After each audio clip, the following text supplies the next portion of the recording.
அல்லாஹ்வுக்கு ஒருவர் வழிபடக்கூடிய வணக்க வழிபாடுகளுக்குரிய ஒரு மாதம் என்று அவர்கள் குறிப்பிட்டுவிட்டு அவர்கள் சொல்கிறார்கள், இது ஹஜ்ஜுடைய மாதங்களில் முதல் மாதமாக இந்த மாதம் இருந்து கொண்டிருக்கிறது. அல்லாஹு தஆலா அல் குர்ஆனிலே குறிப்பிடும் போது அல் ஹஜ்ஜு அஷ்ஹுரும் மஅலூமாத் என்று சொல்கிறான். ஹஜ்ஜுக்கென்று அறியப்பட்ட மாதங்கள் உண்டு.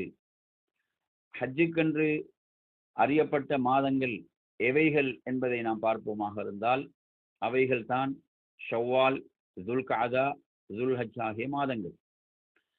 அப்ப எனவே இந்த ஷவ்வாலுடைய மாதம் என்பது ஹஜ்ஜுக்குரிய மாதங்களில் முதல் மாதமாக இருந்து கொண்டிருக்கிறது. ஹஜ்ஜுக்குரிய மாதங்கள் என்றால் இந்த மாதத்தில் ஹஜ்ஜை நிறைவேற்றலாம் என்று நாம் புரிந்து கொள்ளக்கூடாது.